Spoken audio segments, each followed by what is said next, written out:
Magandang araw sa inyong lahat at welcome sa aking channel.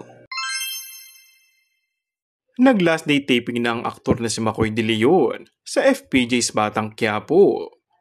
Tuluyan na nga na maalam sa serye ang tinaguri ang isa sa pinakaiinisan na karakter na kontrabida sa buhay ni Coco. Natapos na kasi ang pagpapanggap nito bilang si Tanggol.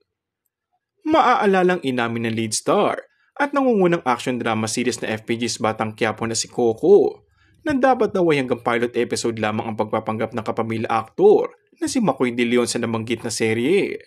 Subalit na-extend ito ng na-extend dahil din sa husay niya sa pag-arte bilang si David.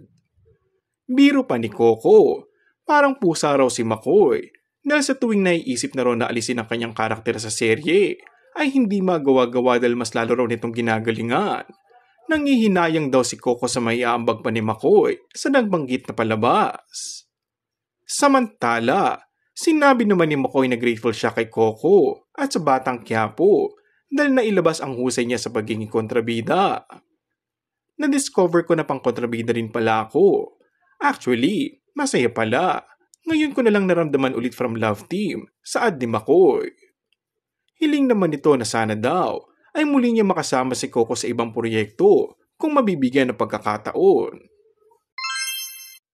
And that's all for our today's video.